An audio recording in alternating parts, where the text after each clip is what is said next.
it absorption because it's not interstellar exploration. A lot of it is already explored. At least the things that we'll initially be exposed to is already documented, known for a long time. It's already been scientifically utilized, applied to, etc. So we're going to be absorbed initially into different confederations, or rather alliances, of civilizations that are of fourth density or higher in most cases. And we will be taught a lot. There will be a new type of education. There will be a very exciting type of school, which is the school of life itself, the school of creation itself, the school of our galaxy itself. And so we will start to be taught in these matters, in these facts, and the truth of our history, which is far more weird than you might think presently, than you read in the history books in the slave system that we call school, mandatory school as it is now. Don't put your kids in school, even if it's illegal. Just don't do it.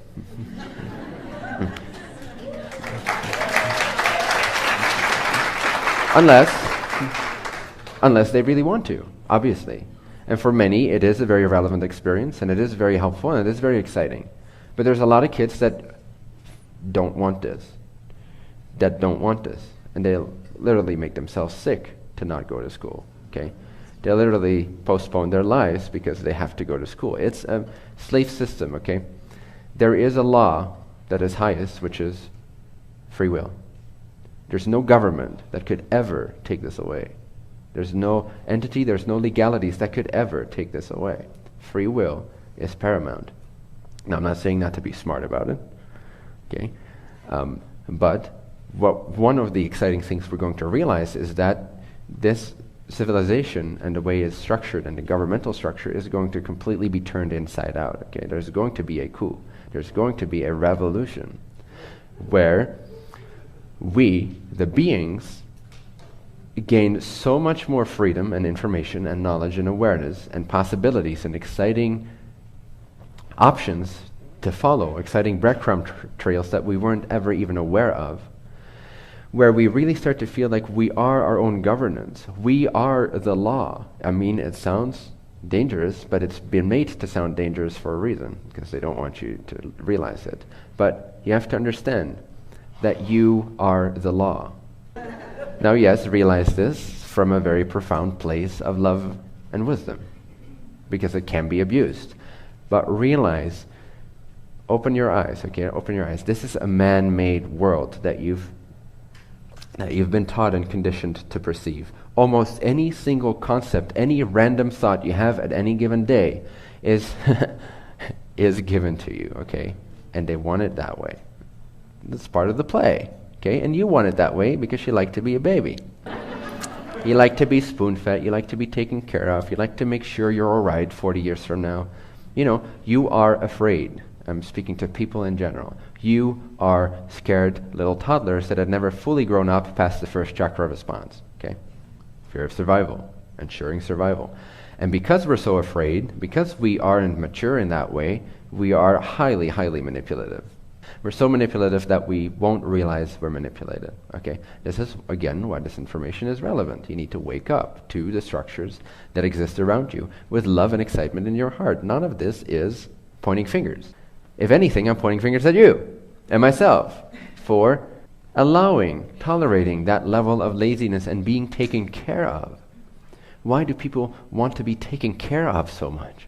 I don't get it. You're powerful. You're free. You're the only one that creates your reality, that chooses which parallel reality you experience. Everything you experience is your own subjective consciousness energy projected into the sphere of beingness that you are, of eternity. Why would you generate the illusion within your sphere of governance, within your creation, that there is another entity that exists independent from your own experience, that somehow needs to take care of you, and when they don't, you complain, and you vote for the other candidate? While both candidates are usually, not always, put in place for you. It's a show, okay? You're not choosing for anything but control. All right? That's why this is the best election that has ever happened, in my opinion, because there is no good option whatsoever, not even remotely, okay? So don't vote. Don't vote. Don't vote. Fuck the system. Okay? Let it take care of itself. Let it collapse. Stop participating in the hypnotism. Stop feeding the system. Start making it understand that it's losing control even more rapidly. Because that's what's happening, and this is a perfect reflection. This candidacy race, rat race, is the perfect resemblance of where we are at as a people. We are ready for change. We are ready for self-governance. We are ready to recreate our civilization from the people, by the people, for the people. We are ready for a government that is nothing more but a body of administration that truly represents the people and is represented by the people, not by certain groups. That's what we're ready for. That's what we are going to create over the next 20 years, gradually, but this year will be an epic year of change, transformation, and shock and awe. Okay, so this is a very exciting year. Next year is also going to be very exciting, don't worry. The year after that is going to be even more exciting, but comparatively to how previously, it's almost like you have to believe before you see it. Okay, this is the year where you start to see the shit that the new agers of you have already been suspecting. So some of it is going to be validated. So it's going to be nice. Just take that as a compliment and move on. But some of your suspicions are going to be proven correct. And it's going to open Pandora's box. Okay, it's going to open a can of worms for the powers that be. It's not going to be able to be sustained or maintained. They will try to maintain the majority of the secrecy, and they realize they have to come out with some information because there is no other way. People are going to find out anyway. So they're going to try for partial disclosure, gradual partial disclosure, so that they're not executed and imprisoned and whatever. And that's why I think it's very important to openly come out. When these topics start to really come into the public eye, I think it's crucial that we, as the willing slaves of our history, fully pardon the perpetrators. Because it's going to be very tempting for those that feel victimized and enslaved, ultimately by their own choice, to then want to feel really powerful and strong and oppressive and return the favor, so to speak. This is, if it might seem to some of you like the powers that be have started to ruin this planet, we can definitely finish the job if that's the way we go about it. Okay, we can destroy ourselves if that's the way we go about it. So it's just as important for us to shift from the position of willing slave to willing co-creator, harmoniously, lovingly, and forgivingly, understanding that both parties play their role in ascension, in evolution, as it is for them to realize that they're losing control and to give this planet back to its people. It's crucial. I don't see any other way that is more beneficial or successful than to fully pardon those that have been lying and hiding and maintaining power and wealth and whatever for personal reasons, and even enslaving, abusing, torturing, whatever. There's no other way. Okay, this is a maturity check for us. Like, oh, you want to evolve into being a creator? Let's see how you deal with this disclosure. Let's see if you really are able to be shepherds of this earth. Let's see if you can forgive those that you allowed to enslave you. But if you retaliate, if you react too much, I mean, it's natural to have releases of paradigms and energies and confusions to fall into place so that clarity can ensue. But it's another thing to react and to want to return the favor. Part of this disclosure movement that is happening, that is accelerating, and which I hope to be a crucial part, if necessary, from an empowering angle, not from a fear-monger's angle, from an empowering angle, an exciting angle. One thing that I will emphasize, unless somehow my perspective changes because of certain things that I learn are more in balance, but as I see it now, I will emphasize publicly to fully pardon those that kept everything secret. So I'll probably be accused of being part of the same group.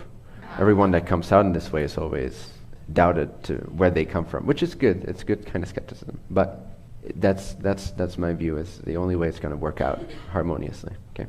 Now, to some of you, this might be, what's he talking about? How is this relevant? You'll find out. Seed planted, that's all I wanted. I wanted the seed to be planted. I wanted you to have a basic awareness of it, and I want you to approach it with love, light, joy, and excitement, okay? For everyone, for all parties involved. I want us to learn to love, and this is another crucial aspect of this whole cosmic thing, of the whole alien thing. I want us to understand, grasp more, how the polarities of service to self and service to others, how they dance with each other, and how that dance is not only crucial for evolution, but it's enjoyable. Why do you go to the movies? Has there ever been a movie where there's no challenge or opposition that you enjoyed? Where you just saw a guy sitting in a park, like a biopic of Eckhart Tolle. Everything that gives us a boost of like, that was exhilarating, I now know more of who I am and what I desire and what this is all about, comes from opposition, comes from challenge, it comes from a play, a dance of polarities. This is embedded in the universe. You find it throughout the densities, okay? At least up to 6th density. Then it takes on a different form. Then everything is combined. The game of polarity ends and everything turns towards the foreverness, the infinite of the Creator, back into merger. But anything up to 6th density, mid-6th density, even late 6th density, there is the game of polarities embedded in the structure, the blueprint of our universe. So this whole story that, sorry Stephen Greer, that some people have of beyond this density, there are no service to self entities, it's simply not true. There are service to self entities beyond this density. It's not like we reach heaven at the end of this 3rd density cycle and everyone is kumbaya for the remaining 4 densities and nothing happens. So this might come to a little bit of a paradigm changer for some people. They might think that once we reach the age of enlightenment, it's all cookies and fluff and rainbows. And in a sense it is. Why? Because we will be so powerful in what we choose to experience that we can choose whatever we want to experience. That does not mean that we're not aware of other options out there that we might not choose, but that some of us might choose to interact with from time to time, or sometimes more in a more engaged way, to expand, to learn, to exchange information. But you have to visualize it in a way, visualize the negative entities, the service to self-oriented groups of this planet, okay? Now visualize a community like this, which proclaims to be all about the light and service to others, which we are. That's our role to play. That's what we do. That's what's required at this time. Imagine them abusing each other, battling each other out, and in between lives, being absolutely in love with each other. Because that's what it's like, okay? That's what's happening. We're playing roles. It's a chess game.